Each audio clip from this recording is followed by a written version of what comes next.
Alrighty guys, as you can see right below me, I have bought the Runva 11XP Premium with synthetic rope. I need a winch. We got a big trip planned, which you guys will see in the very near future, but I'm so excited to get this on. I've wanted one for so long. I went with this one because reliability wise they're probably the best. I was tossing and turning between the carbon 12k winches and this is a very heavy winch, and I think the carbon one you saved quite a bit of weight, but you know, you can't go wrong with Runva. These are a new product and they're meant to be pretty good, so let's get on with the install.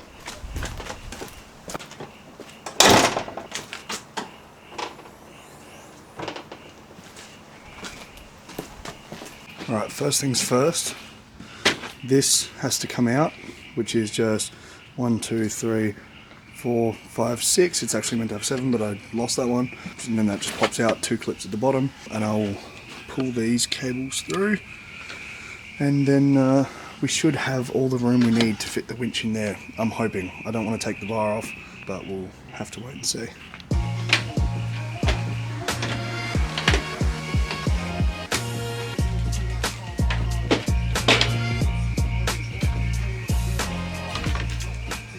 Right, so here is our winch cradle. I'm pretty sure I have enough room just to fit this without having to worry about moving anything, but I'll have to see. I'll have to move these cables and zip tie them up here somewhere, just keep them out of the way, but they come up here anyway, so yeah, I suppose I'll just test fit it and see what happens.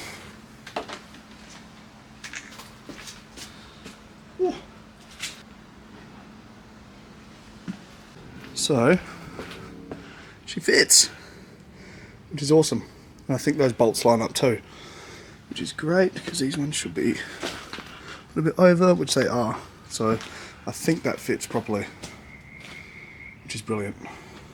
So I've just come across my first problem, which is going to be getting rid of this wind deflector you can see here, and yes, I'm using a torch because it's dark and I have to get this done, but getting rid of this wind deflector here because so I can access this, the engage and disengage, the clutch in, clutch out, and B, so I can mount the solenoid on top up here, hopefully.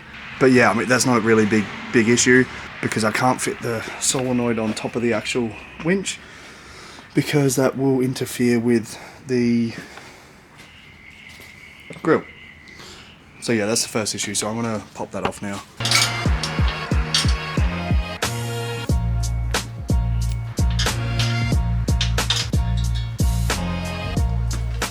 Done. Well, that was issue number 1 resolved. We should have a bit more clearance now to mount the solenoid and have access to that clutch in, clutch out mechanism, because I'd fit my hand in there to test it out. So if you have one of these bars, then you'll probably have to do that too. I'm not sure about other bars or how you have to fit it, but this is specifically to a Alpha Predator bull bar for Pajero. But yeah, I suppose we'll see if there's any more issues that go wrong. Alrighty, so this comes with a isolator switch, and this is how it mounts.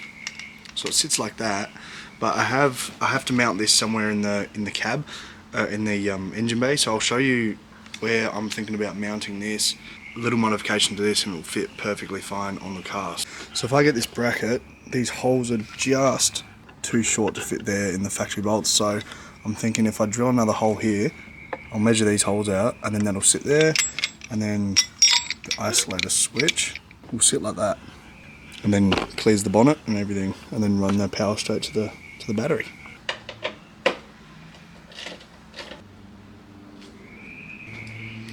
So it's a measurement. It says 17.98, but obviously we're gonna, you might not be able to see that, but obviously we're gonna round that up to 18. So that's center to center of both of those holes. So if I measure this onto that bracket, then drill that hole out, then it should fit straight on. Alrighty, so I've drilled that hole, as you can see up here, and now these should this should bolt straight up. Now that is mounted all nicely, that came out really good, very sturdy. We can fit our isolator on there, which will just sit like so, and then obviously you take your switch off. That'll have to be bolted down, other way around.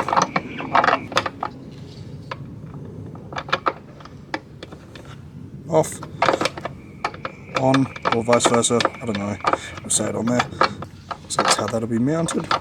Alright, so this isolator switch comes with 2 little mounting bolts and nuts and washers and whatnot. So that's how you mount it. So I'm going to do that now. Right, that isolator switch is mounted nicely now, which means this is just how it will sit. I'm guessing that's on and this is off. That's all mounted nicely now, so once we hook the winch up, we'll run the power straight to that and then straight back here to the battery. And then that's how you turn it on and off. Alright, so I'm just going to mount the winch itself now and do a lot of the fiddly stuff, and then get back to it in the morning when it's light, because I still have to take the bash plates off and all that other jazz. So I want to get it mounted on there and then worry about the fiddly stuff like the electrical. I'll do that tomorrow, but for now I'll take the bash plates off and then we'll mount it and then I'll be happy.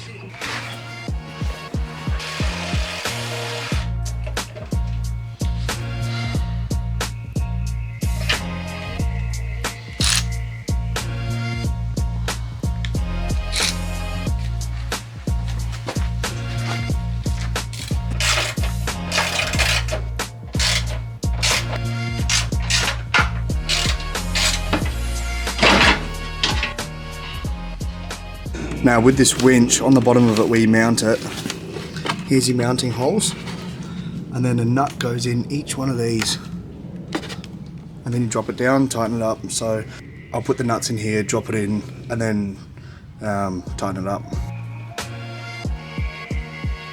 I'm just going to look through it with the bottom with this, and then pry those holes straight, just so it's all good to go.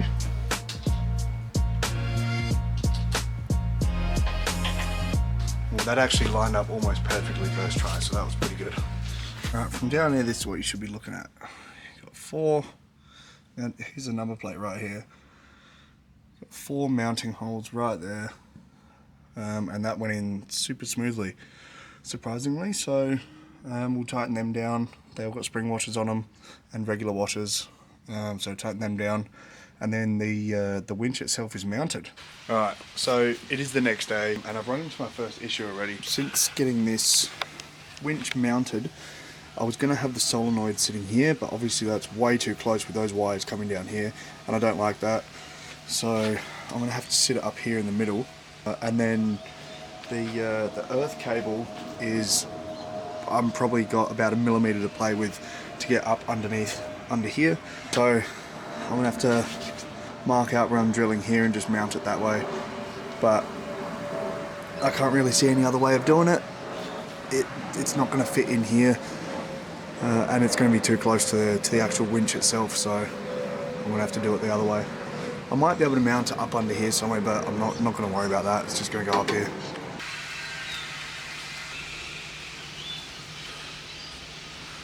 That's the gap of the holes that we need to drill. So 18.4 mil hole to hole, and then 6.57 in from this back edge, and then should be good to go. I'm just going to drill some holes and put the bolts there.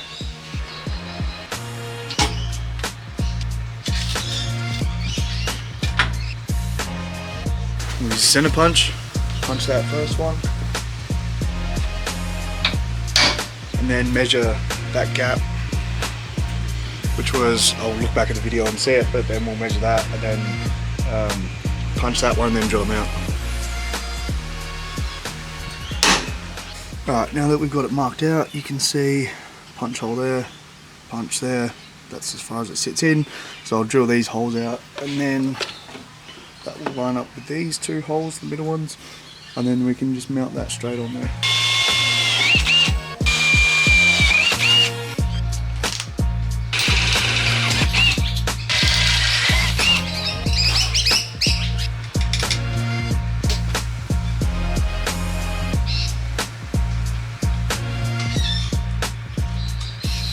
Right, that is now mounted nice and snug.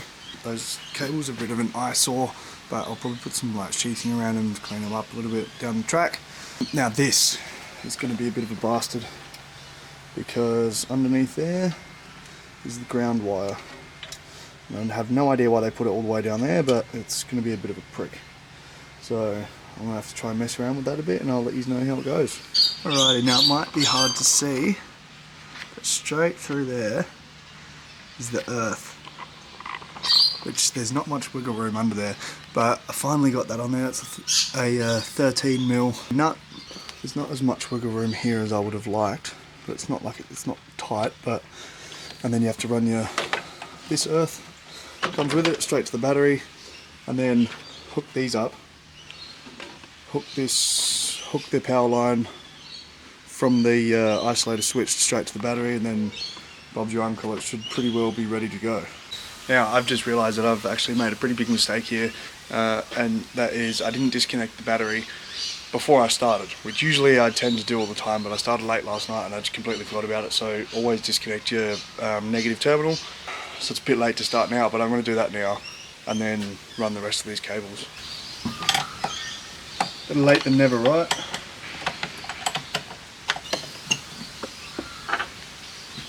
Now, obviously it's pretty straightforward where these go, blue to blue, red to red and yellow to yellow. That's just a 13 mil, I believe. Yep, 13 mil. And then you put this, slide these sheaths off, bolt it on, slide the sheath back over, and then pretty much, pretty straightforward other than that.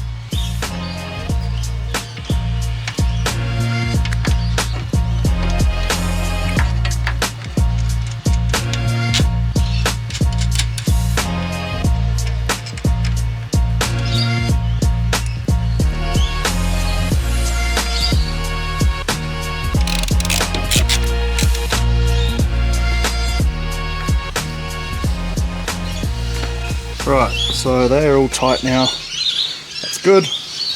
It actually, can't really see it like a massive, oh well, I mean you can, but once the grill's on you're not really going to notice that much, I don't think, hopefully.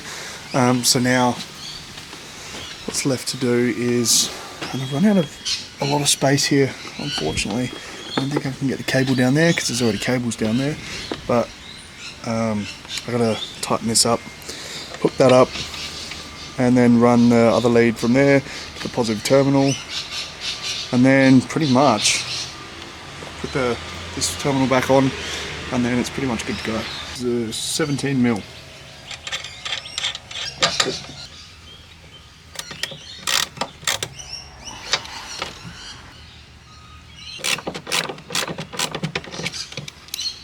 Now I've had to go to Repco, so hopefully I can make this or this work, because there's just not enough room on here to fit this. So I'm going to just swap that over quickly, hopefully, and then go from there.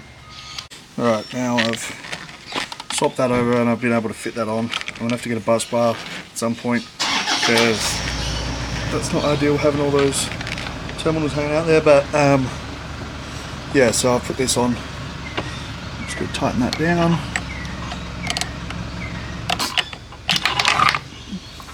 There goes that forever. Now I'm just going to cut this rubber band. Should be able to freeze this. I can't get that rubber band off. Maybe I should have done this beforehand, I don't know. But we will make do. Okay. How the hell do I get this to turn? Okay, so it just takes a bit of pulling power. That's in free spool. And then the winch is now out. Now I just want to test, make sure all the electrical works. So I'm just going to pull it out a little bit before I put the plate on, and then the fair lead, sorry, and then I'll put all the rest of the stuff on.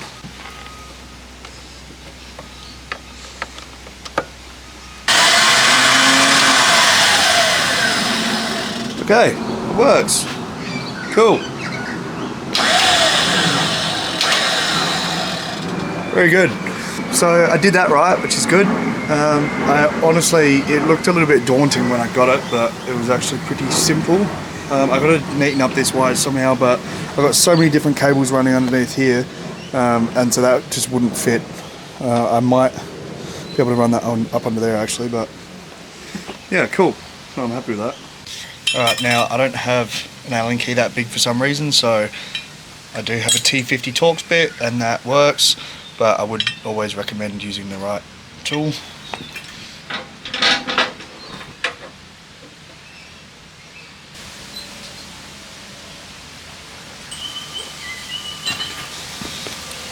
Okay, fair lead is on.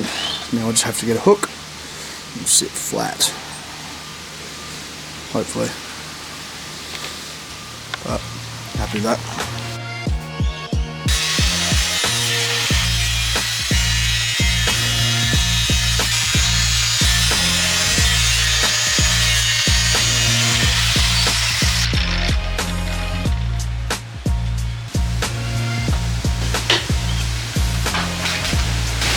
Getting wet, I'll put you inside. Alright, as you can see, the grill is on. I just had to do a little bit of chopping, so these clips still stayed in, but it clears everything else under there, and then I still have access to the clutch. So yeah, once all these clips get put back in, then it's basically done.